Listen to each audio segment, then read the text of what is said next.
Hello hello my dear students, class 11th की chemistry में आज हम जो जो टॉपिक्स पढ़ने जा रहे हैं उसमें सबसे पहले हम पढ़ेंगे planks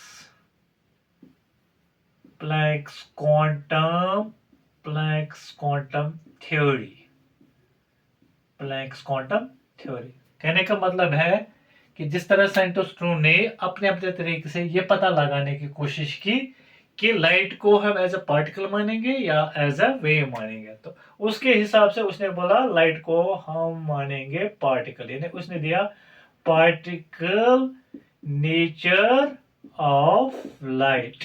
particle nature of light ने उसने बोला लाइट को हम, यानी according to Planck's quantum theory, light को हम मानेंगे एज अ पार्टिकल। साथ ही उसने एक और बात बोली, उसने बोला कि एनर्जी जो है, एनर्जी चाहे इमिट होगी या एब्जॉर्ब होगी, कंटिन्यूअसली नहीं होगी, ठीक है, डिसकंटिन्यूअसली होगी। यानी एनर्जी इज नॉट इमिटेड और absorbed continuously. Continuously, energy is not emitted or absorbed continuously. Rather, it is absorbed or emitted discontinuously in the packets of energy called quanta. यानी energy is emitted or absorbed discontinuously. ठीक है, energy is emitted और absorbed discontinuously in the form of discrete packets of energy. छोटे छोटे packets में energy release होती है, emit होती है, ठीक, या छोटे छोटे पॉकेट्स में एनर्जी एब्जॉर्ब होती है। उन छोटे छोटे पॉकेट्स को उसने बोला क्वांटा। यानी जो छोटे छोटे पॉकेट्स, जिन छोटे छोटे पैकेट्स में एनर्जी एब्जॉर्ब होगी या इमिट होगी डिसकंटिन्यूअसली, कंटिन्यूअसली, तो उन पैकेट्स ऑफ एनर्जी को उसने बोला क्वांटा। यानी क्वांटा क्या, क्वांटा उसने किसको बोला, जो छोटे छोटे पैकेट्स में एनर्जी हम तक आएगी, जैसे कि सन से हमारे तक एनर्जी आएगी, वो भी आएगी डिसकंटिन्यूअसली छोटे छोटे पैकेट्स में। या कोई भी हॉट बॉडी जो एनर्जी इमिट करेगी, कैसे इमिट, कंटिन्यूअसली नहीं इमिट करेगी, छोटे छोटे पैकेट्स में करेगी एमिट।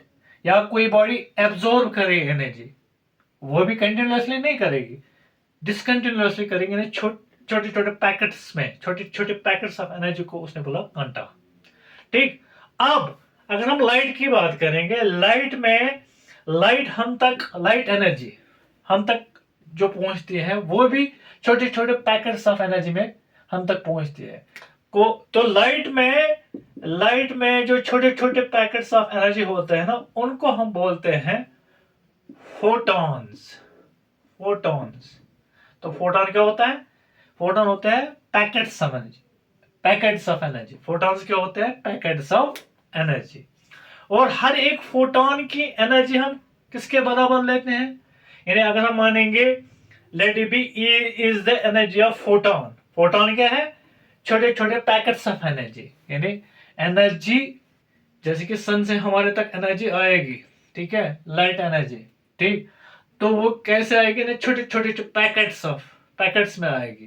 तो लाइट एनर्जी जो हम तक पहुंचती है ना, मतलब कि सनलाइट जो है, ठीक है, तो ये छोटे छोटे पैकेट्स में हम तक पहुंचेंगे। उन छोटे छोटे पैकेट्स को बोलते हैं फोटॉन्स। यानी लाइट में जो छोटे छोटे पैकेट्स ऑफ एनर्जी होते हैं उनको बोलते हैं फोटॉन्स, ठीक है। अगर हम मानेंगे E is the energy of photon, E is the energy of, energy of photon, E is the energy of photon. तो ये जो E है ना, एनर्जी ऑफ फोटॉन, ये हम किसके बराबर लेते हैं, H, E is H new, H new.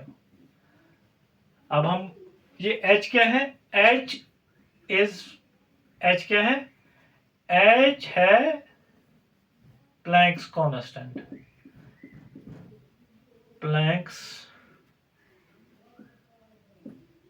Constant.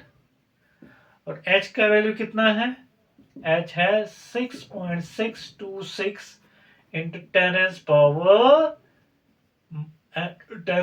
Minus 34 joule second, ठीक।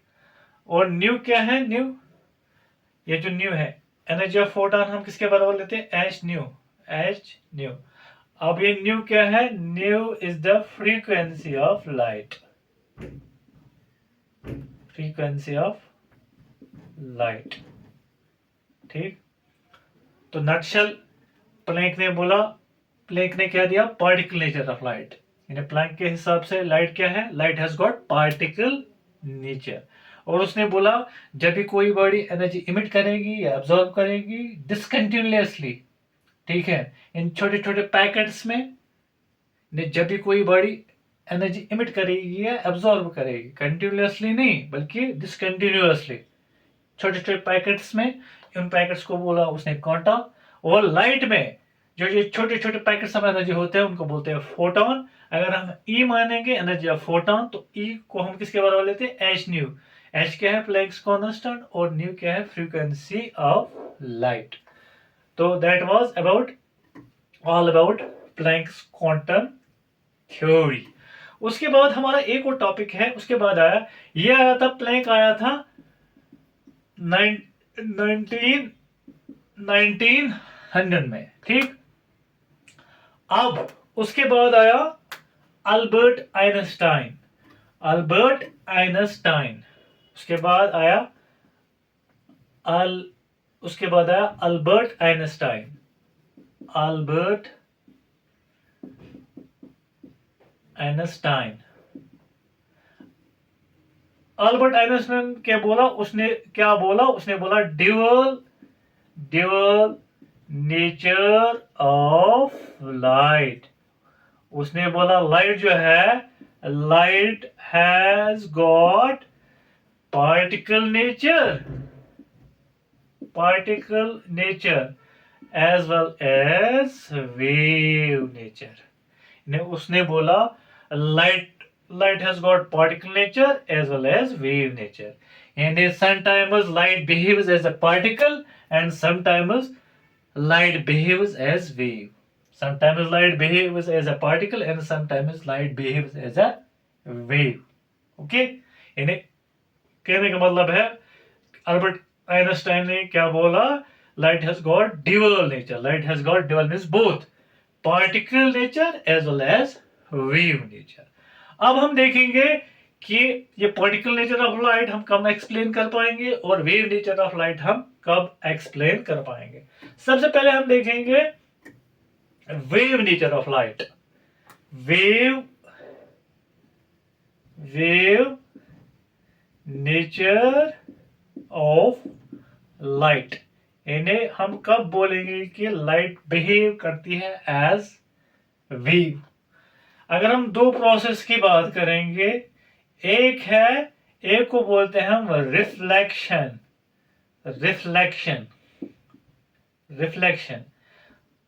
दूसरी प्रोसेस है जिसको बोलते हैं रिफ्रैक्शन। तो ये दो प्रोसेस है जब लाइट क्या बिहेव करती है, जब लाइट बिहेव करती है एज वेव, यानी रिफ्लेक्शन एंड रिफ्रैक्शन हम तभी एक्सप्लेन कर पाएंगे जब हम लाइट को क्या मानेंगे, लाइट को मानेंगे एज वेव, जब हम लाइट को मानेंगे एज वेव तो हम क्या क्या एक्सप्लेन कर पाएंगे, reflection and refraction. What about refraction, reflection हम किसको बोलते हैं, रिफ्लेक्शन जब भी किसी प्लेन सरफेस पे लाइट पड़ेगी, दिस द इंसिडेंट लाइट, पढ़ने के बाद जब वो वापस आएगी, जब भी किसी प्लेन सरफेस पे लाइट पड़ेगी, पढ़ने के बाद वो वापस आएगी, उस प्रोसेस को बोलते हैं हम रिफ्लेक्शन। ठीक है, अब दूसरा है रिफ्रैक्शन। ये रिफ्लेक्शन हम कब एक्सप्लेन कर पाएंगे, जब हम लाइट को मानेंगे एज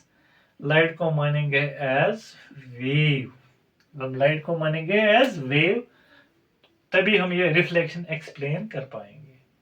ठीक, दूसरा है refraction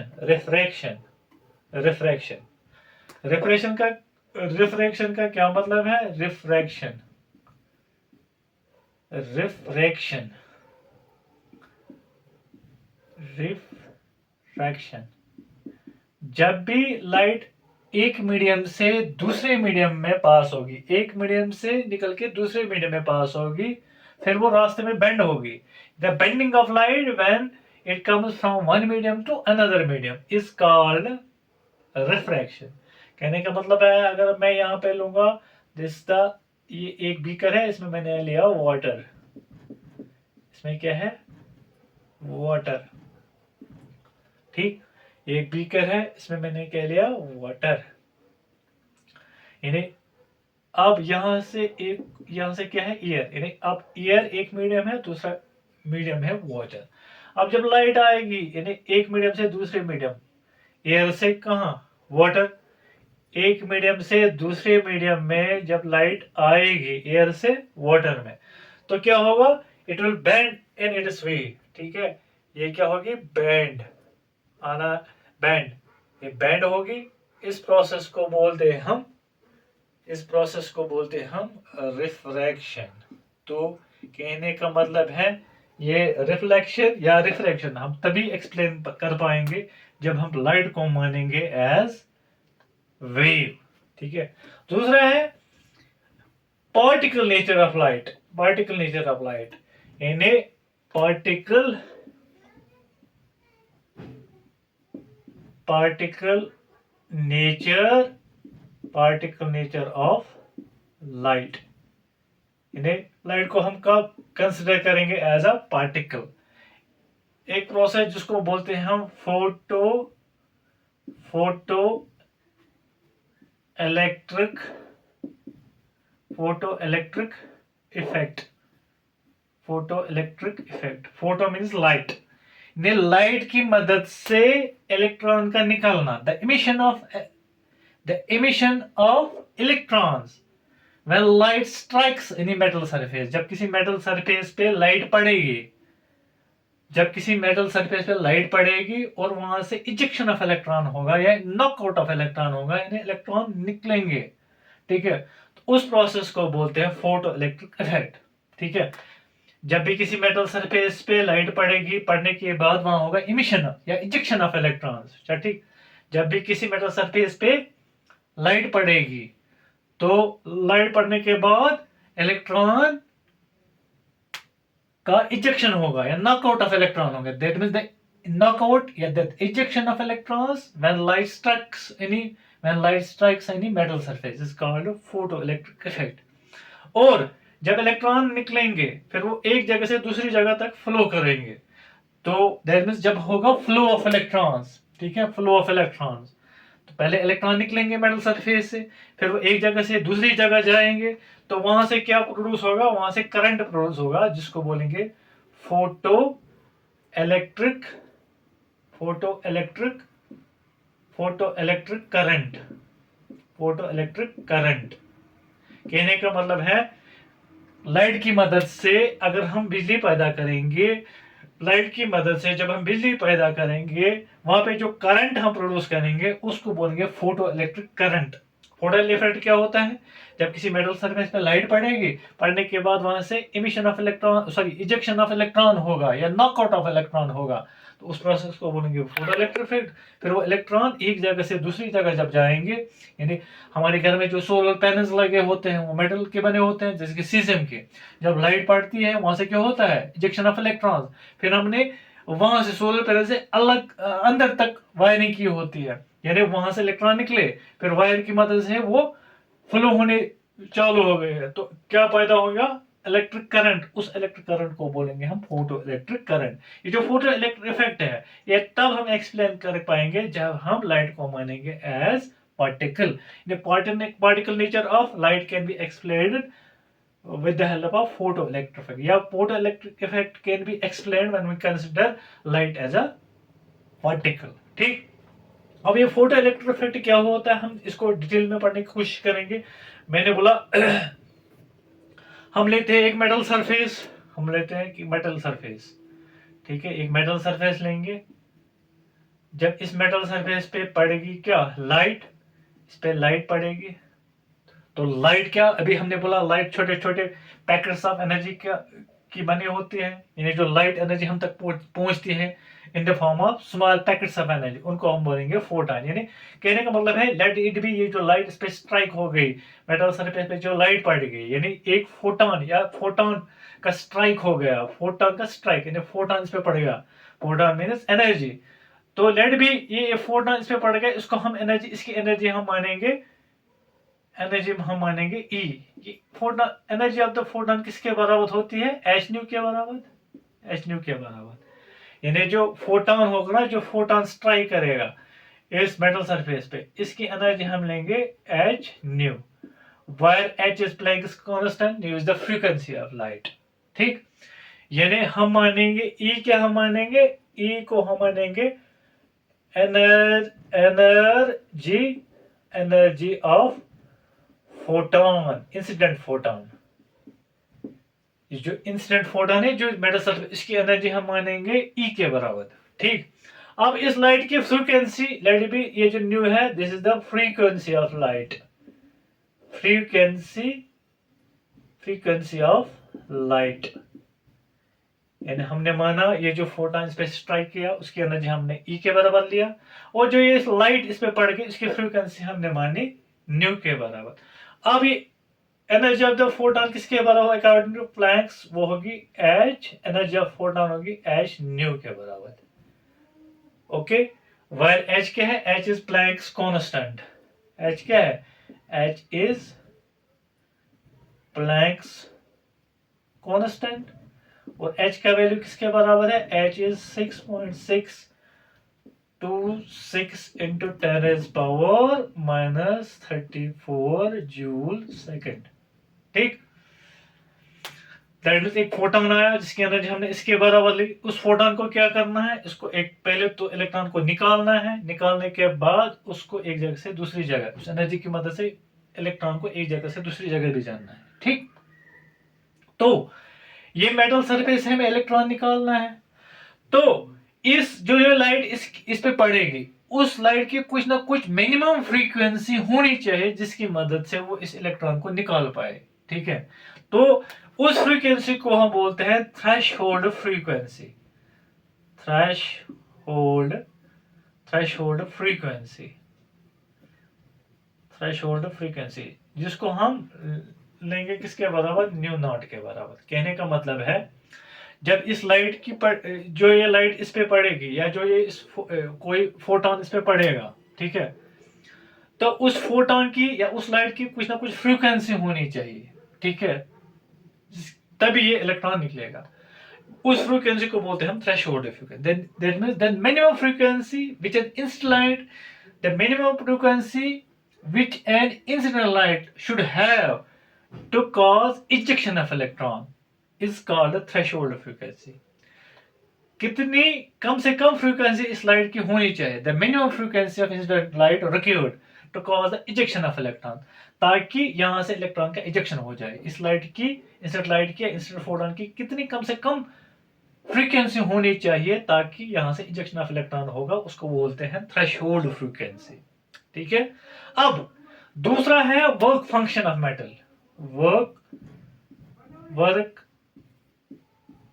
function, work function of metal, work function of metal.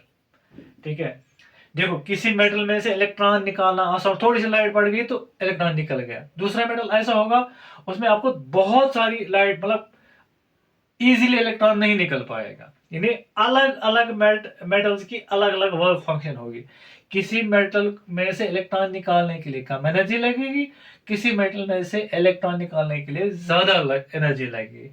कितनी कम से कम एनर्जी हमें चाहिए, कितनी कम से कम एनर्जी चाहिए हमें इस इलेक्ट्रॉन को निकालने के लिए। पहले मैंने बोला कितनी कम से कम फ्रीक्वेंसी होनी चाहिए लाइट की ताकि इलेक्ट्रॉन का इजेक्शन होगा, उसको बोलते हैं थ्रेशहोल्ड फ्रीक्वेंसी। दूसरा है वर्क फंक्शन ऑफ मेटल, कितनी कम से कम एनर्जी हमें चाहिए इलेक्ट्रॉन को निकालने के लिए, उसको बोलते हैं वर्क फंक्शन ऑफ मेटल।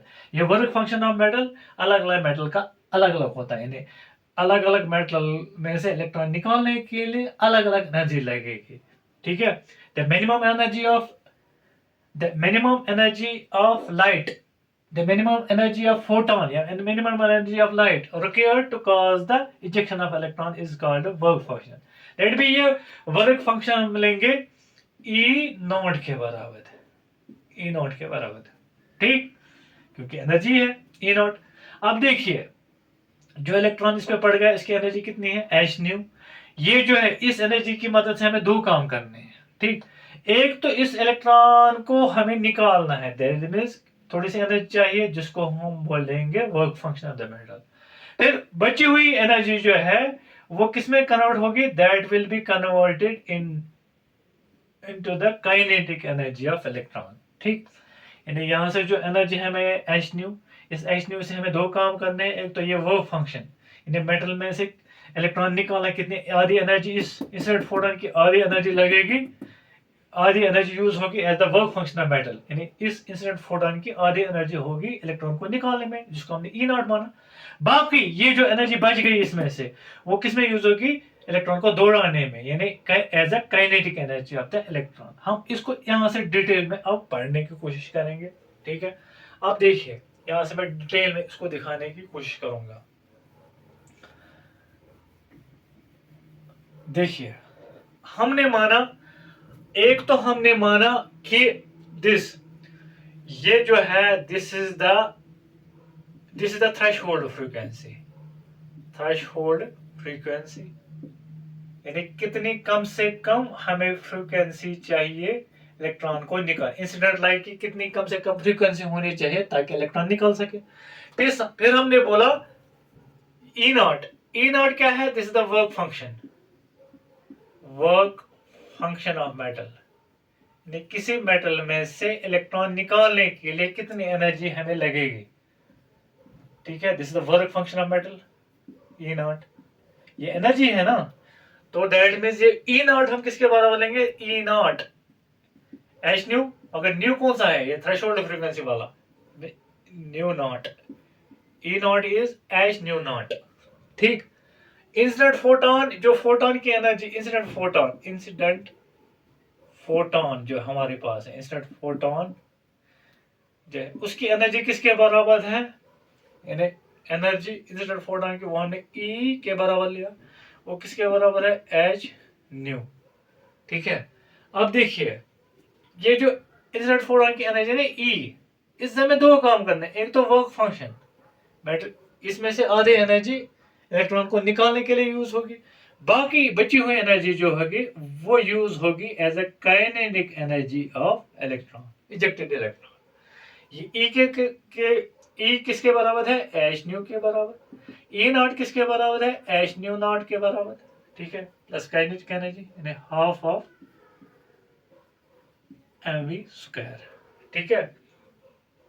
अब हम काइनेटिक एनर्जी अगर हम निकालेंगे, काइनेटिक एनर्जी ऑफ इजेक्टेड डालेंगे 1/2 mv स्क्वायर, 1/2 mv स्क्वायर, वो इसके बराबर निकलेगा h nu minus h nu naught, यानी अगर हम यहाँ से लेंगे kinetic energy of ejected electron, kinetic energy of ejected electron 1/2 mv square, वो किसके बराबर निकलेगा, 1/2 mv स्क्वायर, वो निकलेगा h nu minus h nu naught, ठीक।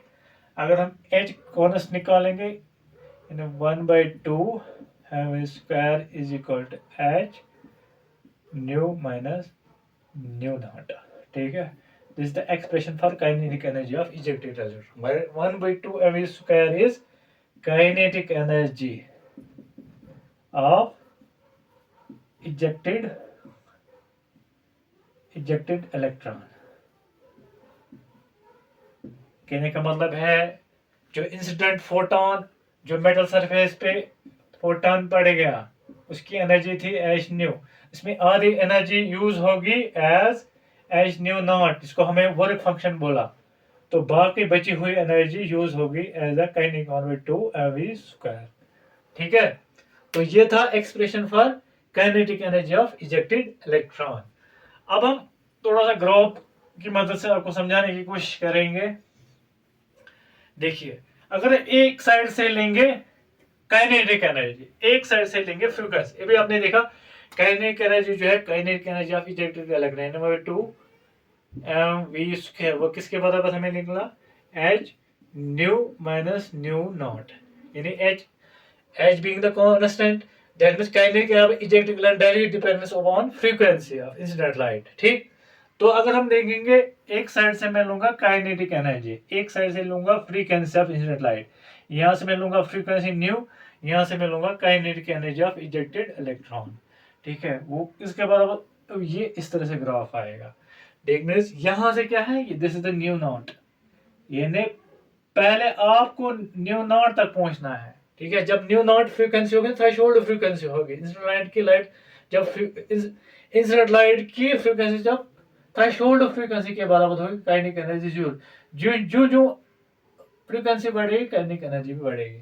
ठीक, क्योंकि जब ये इंसिडेंट लाइट की फ्रीक्वेंसी न्यू नॉट, अगर इसको न्यू नॉट के बराबर लेंगे, ये देखिए ये और ये जब इक्वल बनेंगे, न्यू नॉट और न्यू एक दूसरे, new not minus nu not तो जीरो आएगा ना।